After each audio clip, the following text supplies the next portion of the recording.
Di sini disebutkan oleh para ulama kita bahwa bentuk-bentuk kemuliaan akhlak itu, gitu, bentuk-bentuk kemuliaan akhlak itu, yadkhulu fi, bentuk-bentuk kemuliaan itu banyak sekali. Contohnya ya, contoh akhlak mulia itu apa? Tolaqatul wajhi, berseri-seri, tersenyum kalau ketemu apa? Saudaranya sesama muslim. Ya, sing tukang cemberut ini pun bisa diterka. Itu ada apa dan kenapa?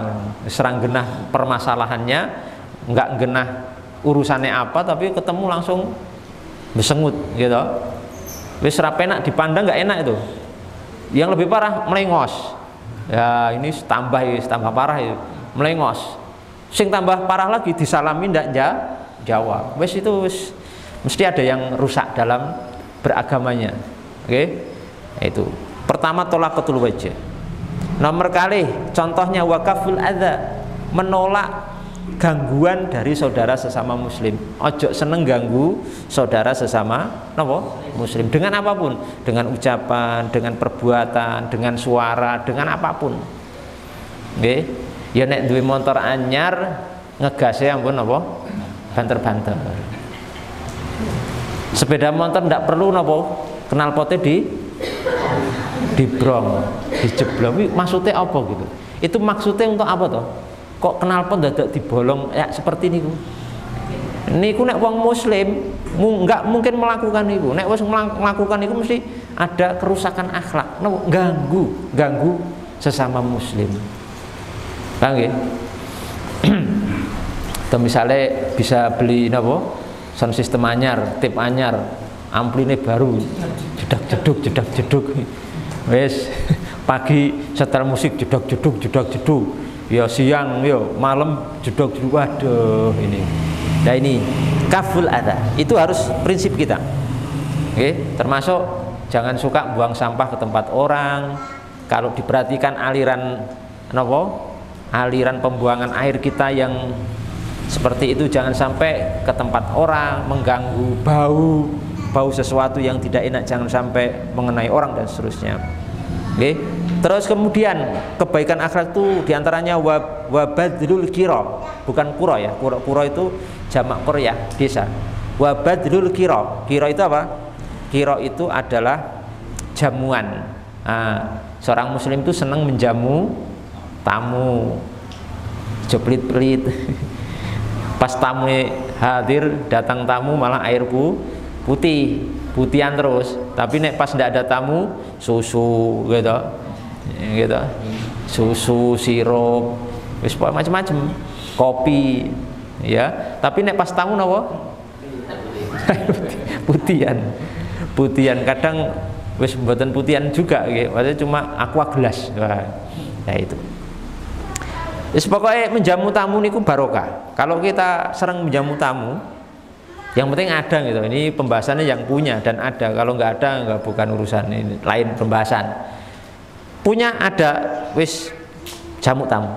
Fa insyaallah barokah, dan insyaallah nanti rezeki kita sekalian dilancarkan oleh Allah Subhanahu wa taala.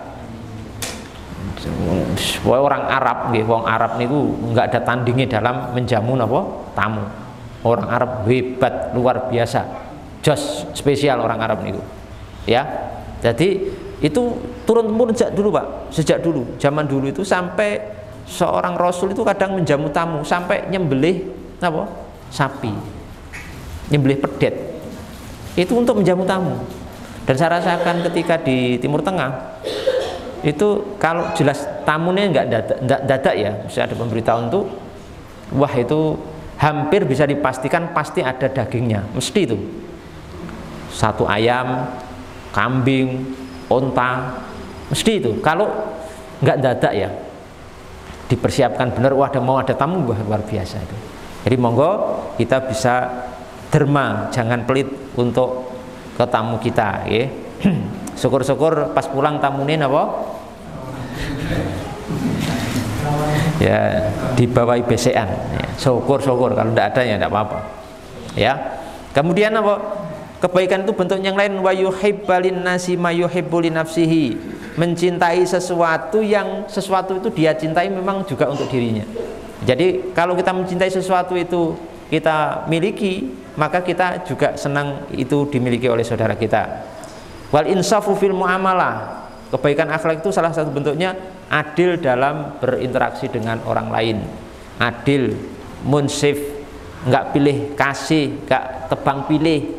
Oke, wah ini karena teman saya salah tak benarkan, ini karena musuh saya benar tak salahkan. Wah, nggak genah ini kan, nggak boleh itu, harus munsif, yang salah ya omong salah, ya bener omong bener, mau teman, mau bestie, mau bukan, pokoknya harus insaf ya. Jangan sampai ngeten jadi polisi terus operasi ketangkep ini pengendara sepeda motor, ketangkep memang salah, nggak pakai helm pamane misalnya loh, nggak bawa STNK, didenda, ya harus didenda walaupun ponakan sendiri, walaupun saudara sendiri. Jangan sampai wah kok bolo dewi gitu, kok kowe ponakane, nah langsung lolos dari tilang gitu, ponakan dewi, teman sendiri diloloskan. Ini tidak insaf dalam berinteraksi dengan manusia. Dulu saya lupa tahun berapa ya, mungkin sudah ada 10 tahun yang lalu. Setelah hari raya itu saya keluar, setelah hari raya mungkin sebulanan ya, mungkin hampir sebulan ya. Setelah hari raya itu saya keluar ke kota, ada operasi, dan pas waktu itu SIM saya mati, ya sudah tilang, oke tidak masalah, saya bayar nanti, tilangnya pengadilan saya bayar. Nah terus pas saya ditilang itu berbarengan dengan anak ibu kota, karena plat mobilnya B dari Jakarta itu kena tilang karena ada surat-surat yang nggak lengkap, saya lupa waktu itu apa SIM-nya apa STNK-nya, kayaknya SIM-nya juga tangkep. Ini usianya mungkin ibu-ibu itu mungkin usianya waktu itu 30-an, jadi belum terlalu tua sekali. Tangkep, ditilang, marah, ibunya ini marah, nggak mau ditilang, dilawan petugasnya. Kenapa? Kemudian si ibu itu ngancem petugas polisi itu, saya mau telepon kakak saya yang ada di Mabes Polri, dan akhirnya telepon benar, dan benar punya saudara di Mabes Polri Jakarta. Langsung setelah itu teleponnya dikasihkan polisi yang nilang. Setelah beberapa detik urusan lancar, nggak kena tilang, bablas. Ini nggak insaf, nggak adil dalam bermuamalah ya, karena Allah SWT memerintahkan apa? Innallaha ya'murukum bil adli. Allah SWT memerintahkan kalian untuk berbuat apa? Adil. Jangan seperti itu. Warifku fil mujadalah, kebaikan itu bentuknya juga lemah lembut dalam berdiskusi.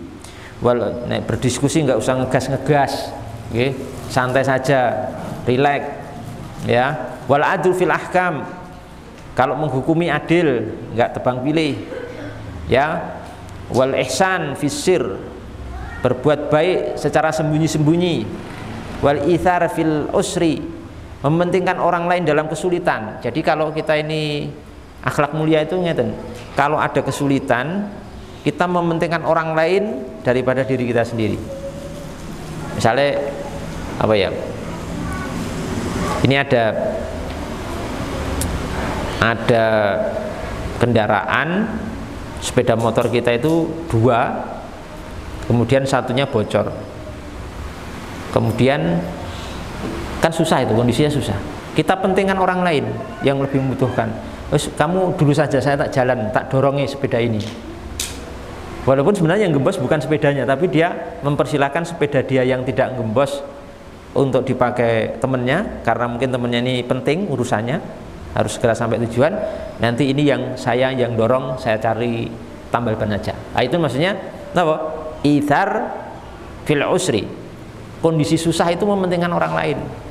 Jangan malah apa? Kita yang mementingkan dulu diri kita sendiri, tapi mengesampingkan orang lain ya. Kemudian bentuk kebaikan akhlak wa husnus suhbah, kalau bersahabat itu yang bagus ya, yang bagus, saling mengerti, saling meneladani. Jangan kita bertikai. Modal orang bersahabat itu apa? Modal orang bersahabat itu bisa menghargai dan mentolerir kekurangan masing-masing. Bukan kelebihan, tapi apa? Kekurangan. Kalau orang bisa mentolerir dan kekurangan masing-masing, menghargai, maka insya Allah aman. Persahabatan itu akan aman, damai sampai kapanpun, nggak akan pernah berpisah dengan sahabat kita. Kalau kita melihat kekurangannya nggak akan selesai, ya. Makanya dalam Quran disebutkan apa ayat itu? Dan kami jadikan sebagian kalian itu fitnatan, sebagai fitnah atas birun, ya kan? Dan kami jadikan sebagian kalian itu fitnah, ujian untuk sebagian kalian atas birun, apakah kalian sabar atau enggak? Mesti Pak, kita itu kalau bersahabat mesti ada teman kita yang kok gini ya, kok kurang begini ya, wataknya kok gini ya. Nah, enggak sabar ya pisah. Tapi itu memang ujiannya di situ. Jadi supaya kita sabar atau tidak saja. Ya. Kemudian beberapa hal di sini sebutkan kebaikan akhlak. Nggak bisa kita sebutkan semuanya, ya. Yang intinya itu contoh-contoh dan kebaikan akhlak yang paling tinggi ini apa? Akhlak yang baik kan banyak tadi ya, disebutkan oleh para ulama kita. Lah, ada yang paling tinggi dan paling afdal itu adalah birrul walidain. Apa? Birrul walidain, berbakti kepada bapak dan ibu kita. Itu perbuatan baik tertinggi dan paling afdal itu adalah berbakti kepada bapak dan ibu kita. Afdalul birrul walidain. Sebaik-baik, seutama-utama kebaikan adalah berbakti, berbuat baik kepada bapak dan ibu kita. Ya, karena apa? Karena perintah itu diiringkan dengan perintah untuk beribadah kepada Allah Subhanahu wa taala. Wa qadara rabbuka alla ta'budu illa iyyah wa bil walidaini ihsana. Beribadahlah kamu hanya kepada Allah dan berbaktilah kamu kepada kedua orang tuamu. Allah juga mengiringkan syukur kepada Allah itu dengan syukur kepada orang tua. Allah mengiringkan kemarahan Allah itu dengan kemarahan orang tua. Ridha Rabbi fi ridha walid, wa sakhatur Rabbi fi sakhatil walid. Ridhonya Tuhan Allah itu pada ridhonya orang tua. Makanya marahnya Allah juga marahnya orang tua. Artinya nek orang tua marah ke kita, itu artinya Allah marah juga ke kita. Kalau orang tua senang ke kita, itu artinya Allah juga ridho, senang kepada kita.